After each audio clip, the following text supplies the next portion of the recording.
क्या तंत्र सेक्स से सेक्स टाइमिंग बढ़ाई जा सकती वज्रोली मुद्रा यदि साधक धारण करें है ना नित्य जीवन में, इसका यदि आप प्रैक्टिस यदि आप करें तो इससे पावर बहुत बढ़ती है। है? एक्टिवेट हो सकती है? बिल्कुल हो सकती है। शांभवी मुद्रा लगानी पड़ेगी इसके लिए। कितनी देर कर सकता होगा कोई त्राटक? त्राटक देखो स्टार्टिंग के दिनों में तो लोगों के लिए मुश्किल आता है, 5 से 10 मिनट करने में हालत खराब हो जाती है। शव साधना और तंत्र जो भैरवी साधना है, कितना ज्यादा अंतर है? पर्पस दोनों का अलग ही है। भैरवी साधना का जो कंसेप्शन होता है स्वतः मुक्ति और मोक्ष का मार्ग है ना। क्या तंत्र सेक्स से सेक्स टाइमिंग बढ़ाई जा सकती है? जी बिल्कुल। वज्रोली मुद्रा यदि साधक धारण करें है ना नित्य जीवन में, इसका यदि आप प्रैक्टिस यदि आप करें तो इससे पावर बहुत बढ़ती है।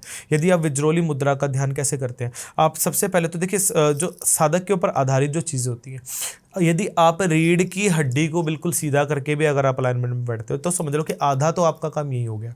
उसके बाद दूसरा क्या है कि अगर आप पद्मासनी मुद्रा को साथ में अगर ले लीजिए, माने आपका एडी है, एडी के ऊपर एडी चढ़ा के उसके ऊपर यदि आप अपना गुदाद्वार रख के बैठते हो तो इससे क्या है कि आपकी अलाइनमेंट सीधी जाती है और आपका वज्रोली जो है लग जाती है। उसी प्रकार से वज्रोली की प्रैक्टिस करने के लिए मानो जैसे आप नीचे की तरफ से ऊपर की तरफ ऊर्जा को चढ़ाते हो इस तरीके से, तो आप बार बार इस चीज़ की जब आप प्रैक्टिस करते हो। कोई ऊर्जा चढ़ाने का आसान तरीका कैसे, कोई फॉर्मूला जिसको बोलते हैं? देखिए आसान तो कोई भी चीज़ नहीं होती, हर चीज़ के लिए प्रैक्टिस कर। अभी मैंने हाल ही में एक चीज़ पढ़ रहा था तो उसके अंदर लिखा हुआ था कि अगर हम पूरे दिन के अंदर 5 से 6 मिनट मुंह बंद करके वाइब्रेशन करें तो ऊर्जा काफ़ी ऊपर उठती है। ये सत्यता है।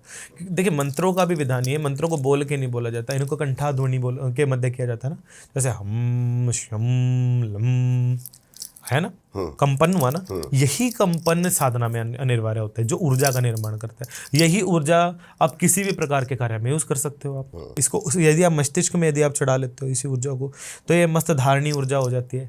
यदि आप इसको वज्रोली में अगर आप इसको यूज कर लेते हो तो आपकी सप्त चक्रों की जागृति शक्ति के लिए जो है एक्टिवेट हो सकती है। बिल्कुल हो सकती है। शांभवी मुद्रा लगानी पड़ेगी उसके लिए आपको। शांभवी साधना कैसे होती है, पहले तो त्राटक होता है इसका, जो सबसे पहला जो स्टेप होता है।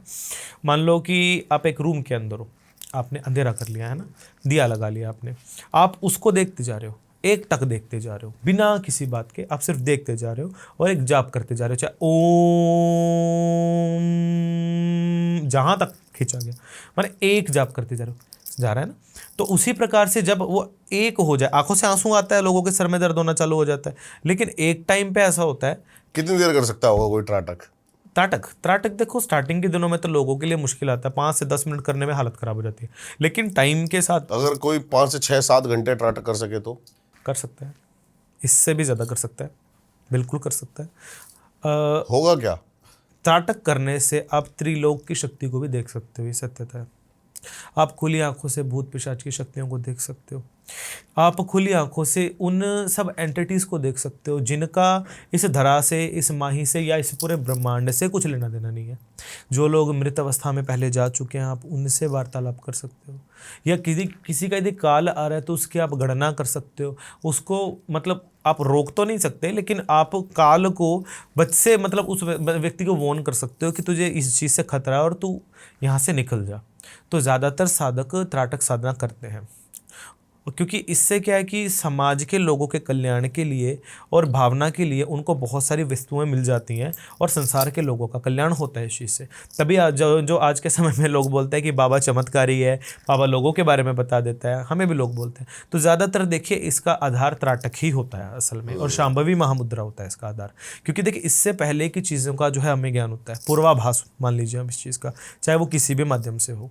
तो ये इन साधनाओं का आधार इसी चीज़ के ऊपर होता है कि आने वाली चीज़ों का आपको पहले से ज्ञात हो जाए, आप उन चीज़ों के वक्ता आप हो सकते हैं, उन चीज़ों पे आप कंट्रोल नहीं कर सकते, हाँ, लेकिन उसके बारे में आप कोई ना कोई जवाबदेही कर सकते हैं। आप यदि वो होने वाला है तो उसका यदि कोई उपाय पहले कर दिया जाए तो उस चीज़ का प्रभाव जहाँ 100% होने वाला होता है वहाँ 10% मात्र रह जाता है। और भक्ति यदि वो इंसान करना चालू कर दे साथ के साथ तो वो 10% भी 1% होने में ज़्यादा समय नहीं लगता। शव साधना और तंत्र जो भैरवी साधना है, कितना ज़्यादा अंतर है? पर्पस दोनों का अलग ही है। दोनों का अलग है, बिल्कुल अलग है। देखिए भैरवी साधना का जो कंसेप्शन होता है स्वतः मुक्ति और मोक्ष का मार्ग है ना, लेकिन शव साधना जो है वो उसका आधार देवी पूजा के ऊपर आधारित होता है, क्योंकि देखिए शव माध्यम बनाया जाता है। बोला जाता है शव रूढ़ा महाभीमा घोर दृष्टवा हंसमुखी सुक्ते हास्य युक्ते वर प्रभा खड़ग हस्त धरा देवी ललत जीवा दिगंबरी ए संचित महादेवी शशानालय वासिनी। तो ये बोला गया ना, इसके ध्यान में ही पहला बोला गया शव रूढ़ा महाभीमा गोरदिष्टा हंसमुखी, वो शक्ति जो शव के ऊपर विराजमान है, शिव और शक्ति ना अकेली शक्ति, शवरूढ़ा महाभीमा गोरदिष्टा हंसमुखी सुक्त हास्य युक्त वर प्रभा, इसके साथ अट्टहास कर रही है, भयंकर है, लेकिन हाथ से वरदान भी दे रही है। खड़ग हस्त धरा देवी ललत जीवा दिगंबरी, हाथ में खड़ग है देवी माँ के, जो है जीभ से खून टपक रहा है, शरीर पे कपड़ा नहीं है। ए संचित महादेवी शशानालय वासिनी, ऐसी माँ भगवती को शमशान वासिनी कहा गया। तो शमशान वासिनी को पूजने के लिए शव माध्यम होता है, क्योंकि शव आसन है, और शव को आसन लेने का रीजन क्या है भगवती का, क्यों उसको कोई स्वीकारता नहीं है। आपका कोई भी सगा संबंधी कितना ही प्यारा हो, भगवान ना करे किसी के भी कोई भी किसी प्रकार की है, लेकिन जाना सबने, ये सत्यता है ना। कल को आप भी जाएंगे, हम भी जाएंगे, सबने जाना है। तो देखिए उस समय पे जब इंसान सोचे, भले हमारा कितना ही कोई प्यारा हो, है ना, कितना ही प्रेम करता हो, कल को हम मर जाए ना, तो सबसे पहले हम ही निकालेंगे घर से कि भाई निकलो फटाफट से क्रियाक्रम करो, बना दो इसका प्रोग्राम, कोई ज़रूरत नहीं है।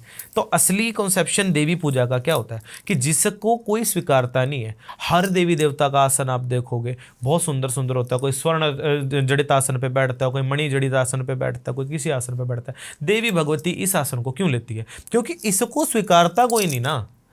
काली माँ का कॉन्सेप्शन ही यही है कि जिसको कोई स्वीकारता नहीं है, पूरे ब्रह्मांड में जिसका कोई नहीं है, वही काली को जो है पूज सकता है असल में। और काली उन्हीं ही को प्रेम करती है जिसका ब्रह्मांड में कोई नहीं है, और ब्रह्मांड से जो इंसान ठुकराया हुआ हो। ये सच बात है। देवी माँ का कॉन्सेप्शन क्या होता है काली माँ का, ध्यान से भी आप देखोगे, देवी माँ का आसन से लेकर के देवी माँ के पात्र तक का, देखिए बड़े बड़े देवी देवता हैं, किसी ने स्वर्ण की माला पहनी है, किसी ने आभूषणों की माला पहनी है, हर किसी ने जो है अच्छी माला पहनी है। मेरी भगवती जो है कटे मुंडों की माला क्यों पहनती है, क्यों, क्योंकि स्वीकारने वाला कोई नहीं है उसको। शव का आसन क्यों लेती है, कोई कितना ही प्यारा हो आपके घर का, अगर भगवान ना करे डेथ हो जाए, तो ये समझ लीजिए आप सबसे पहले उसको घर से निकालेंगे कि भाई बस हो गया, फटाफट से जो आना था रिश्तेदार वगैरह, भाई ठीक है बट करो फटाफट से जो है क्रियाकलाप, हमने भी अपना काम धंधा देखना है, करेंगे कि नहीं। लेकिन भगवती क्या करती कि भाई कोई बात नहीं, इसको भी अगर तुमने ठुकरा रहे हो कोई बात नहीं, मेरे रख दो, मैं ही बैठ जाऊंगी इसके ऊपर। शव जो लोमड़ियाँ होती हैं भगवती के साथ विराजमान रहते हैं, क्यों, क्योंकि लोमड़ियों को बोलते हैं कि चालाक होती हैं, घर को उजाड़ देगी। ये कॉन्सेप्शन बनाया गया उनके लिए, हमेशा बोलते हैं कि चालाक लोमड़ी, हमेशा लोमड़ी को चालाक बोला गया, क्यों बोला गया, कुत्ते को क्यों नहीं बोला गया। तो बोला जाता है कि चालाक लाइक टाइप, उसको भी एक कलंकित करके छोड़ रखा है दुनियादारी में कि इससे दूर रहो, कि अगर ये पास में होगी तो तुम्हारा नाश कर देगी। तो भगवती लोमड़ी की सवारी लेती है, क्यों, क्योंकि भाई उसको स्वीकारने वाला कोई नहीं है। भगवती के नाग कुंडल गले में है, देखो मेरे भी गले में धारण है देवी माँ, नाग कुंडल गले में, बड़े बड़े देवी देवता जो अच्छे श्रृंगार लेते हैं, कोई बात नहीं भाई ये दे दो। तो भगवती स्वीकारती ही वही चीज़ें हैं जिसका कोई वाली वारिस ना हो। शमशानालय वासिनी इसलिए क्योंकि शमशान के अंदर कोई कितना जो है राजा महाराजा, शमशान में तो घर बसाएगा नहीं अपना, शमशान से दूरी बसाएगा, कोई घर बसाने को तैयार नहीं है वहाँ पे। वो कह रहे कोई बात नहीं भाई, कोई नहीं घर बसाता तो मैं रह लेती हूँ बस वहाँ पे। देवी का कॉन्सेप्शन यही होता है, शव का कॉन्सेप्शन भी यही है, क्योंकि शव को ठुकराया हुआ होता है फैमिली वालों ने, है ना, कोई नहीं है ना उसका। तो भगवती उसको अपना वाली वारिस बना लेती है कि कोई बात नहीं, जिसका कोई नहीं है, ठुकरा रखे हो तुम लोग, आ जाओ मेरी शरण आ जाओ जितने हो। ये ऐसा हिसाब किताब है। इसलिए शव का आसन भगवती की पूजा में इंपॉर्टेंट होता है। साधक लोग क्यों इसको करते हैं, क्योंकि माध्यम बना सके उसको, भगवती के जैसा वो फील कर सके, कि जैसे भगवती इस पे विराजमान हो कि वो भाव माँ भगवती का कैसा है, वो उस आसन के अंदर भी शव के ऊपर बैठने के बावजूद भी मन में कितनी करुणा और प्रेम लेके बैठी है। उसी प्रेम को समझने के लिए साधक आसन लेता है, ये चक्कर है। और साधक का आसन लेने का भाव कोई और नहीं होता। लोग देख के डर जाए, भयभीत हो जाए कि भाई सामने कोई इंसान है मुर्दे पे बैठा, लेकिन ऐसा नहीं है। रीजन क्या है कि वो मुर्दा भी तो किसी का बाप भाई होगा ना। तुम ही लोग फेंक के तो गए उसको, किसी ने पानी में डुबा दिया, किसी लोगों ने शमशान में फेंक दिया। सत्य बात है, तुम लोगों ने तो जो है ठुकराया ना उसको, वो किसी को मार के थोड़ी वो जो है मुर्दे के ऊपर बैठा साधक। तो सच बात तो यही है ना। अब जो मुर्दा है तो वो स्वीकार नहीं कर रखा किसी ने, वो उस मुर्दे के भी तो मोक्ष के लिए साधना हो रही है। लेकिन लोगों के लिए ये चीज टैबू है दिमाग में उनके, नहीं देखो, जब तक एजुकेशन नहीं होगा किसी चीज़ के बारे में तो लोग तो सब चीज़ों को ही बोलेंगे ना। तो देखिए उसे, अगर वो साधक साधना कर रहा है, मुर्दे को आसन ले रहा है, तो वो मुर्दे के लिए मोक्ष के लिए भी तो मार्ग खोल रहा है ना वो। अब उसको आसन लेगा तो समझ लो उसका दिव्य आसन है, मोक्ष तो उसका सीधा ही है ना। अपनी साधना का भाग उसके ऊपर कर रहा है, तो वो साधक, वो जो मृत व्यक्ति है उसको भी तो मोक्ष प्राप्त हो रहा है। कहाँ वो चिता के अंदर जलने से उसको मोक्ष नहीं होगा, लेकिन साधक के ऊपर बैठ जाने से मोक्ष जरूर हो जाएगा उसका। तो ये भी तो भाव होता है ना। अब इस चीज को लोग समझे, वो नहीं देखेंगे। उनका कॉन्सेप्शन क्या रहेगा, अरे बाबा ये क्या कर रहा है, ये तो है ना। देखो दिमाग में एकदम से वही चीज क्लिक हुई। हाँ, लेकिन आजकल लेकिन चक्कर क्या है, शव साधना ये पब्लिकली के होने वाले कॉन्सेप्शन नहीं है। आजकल क्या है कि लोगों ने पब्लिक में दिखा दिखा के ड्रामे करने चालू कर दिया शव साधना को लेके भी। तो ये चीज़ ठीक नहीं है, क्योंकि देखिए ये चीज़ें पब्लिक में दिखावे का विषय नहीं होती। पब्लिक में क्या होता है कि इस चीज़ का भयभीकरण होता है सामाजिक लोगों से। देखिए 17वीं शताब्दी तक आप देखेंगे कि काली माँ की कोई मूर्ति तक भी नहीं थी, जो सत्य बात है। बंगाल की दंत कथाओं के अंदर इसको लोकभाषित वन देवी के रूप में पूजा जाया करता। मूर्तियाँ इसके तो बाद में बनी हैं, जो सत्य बात है माता की। जो मंदिरों में स्थापित हुई हैं वो भी बाद में हुई हैं। जो असल में रही हैं पहले पुरातन समय से रही हैं, जैसे अकालीपुर की गुज्जा काली माँ, गोया काली, तो वो तो आई है ना। वो जैसे थी वो ऐसी थी, वो पातालपुरी से लाई गई और आज तक उसका कोई स्वरूप नहीं बना है। ये सच बात है। लोग कहते हैं गोया काली माता के बारे में। अब गोया काली का पूरे भारतवर्ष के अंदर सिर्फ एक मंदिर है, सच है ये, पूरे भारत के अंदर एक मंदिर है। और इसका इतिहास क्या है, ये जो गोया काली माँ है ना, जब हनुमान जी महाराज अहिरावण और महिरावण उनको पातालपुरी ले गए थे ना, गोया काली माँ की आराधना कर रहे थे, तो वह पातालपुरी के अंदर जब इन भगवान हनुमान महाराज ने पंचमुखी स्वरूप धारा था ना, यही स्वरूप भगवान ने धारा था। वो इसलिए धारा था भगवान ने इस चीज का स्वरूप, क्योंकि वहां पे पंचमंकार से पूजा होती थी। और पातालपुरी जो है वो राक्षसों का गढ़ है, और राक्षसों का जो भोजन होता है वो तमस होता है, मांस मछली मदिरा ये सब चीजें चलती हैं। पाताल में प्रवेश करना तो उनके जैसा स्वरूप धारना पड़ेगा ना। अब भगवान तो इस स्वरूप को जो है स्वीकार करने से रहे, तब भगवान ने सिंह का स्वरूप लिया है ना। नरसिंह जी को जो है ध्यान किया, गरुड़ भगवान का स्वरूप लिया। अब नरसिंह है, सिंह क्या खाएगा, अब मांस खाएगा ना। तमस आ गया, भगवान ने अपने मुख से नहीं लिया, लेकिन उस स्वरूप को धारण कर लिया, आ गया तो भगवान के अंदर ना। दूसरा गरुड़ का रूप ले लिया भगवान ने। गरुड़ क्या खाता है, सर्प। देख लेना जितने भी गिद्ध होते हैं या चील होते हैं, सांप खाते हैं।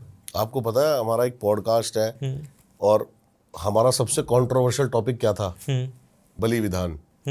उसके ऊपर हर एक गेस्ट ने आके अपनी एक राय दी है यहाँ पे। किसी ने कहा बलि विधान ठीक है, और किसी ने उसको बहुत बुरी तरीके से लोग अपने, देखो सबकी अपनी अपनी भावनाएं हैं।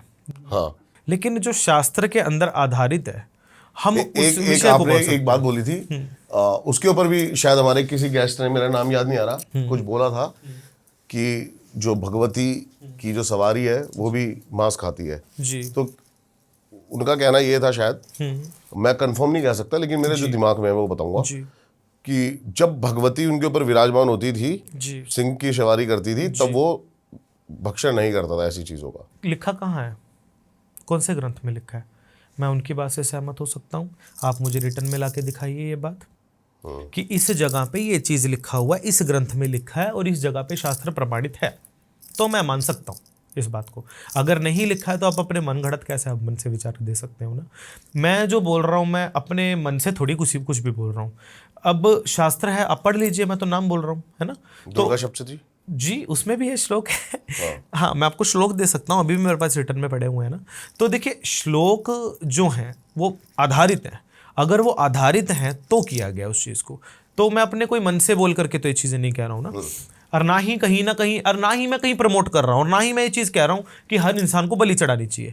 मैं सिर्फ उस विचार को दे रहा हूँ, जो एक मार्ग है कि ये मार्ग है, इसमें ऐसा होता है।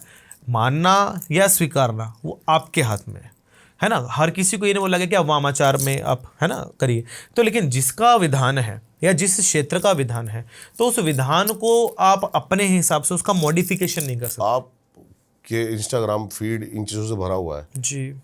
किस चीज़ का परेशानियों का सामना उठाना पड़ रहा है अभी आपको कुछ? देखिए पहली बात तो देखिए, मैं इन चीज़ों का के ऊपर इतना कोई खास ध्यान नहीं देता, जो सच बात है।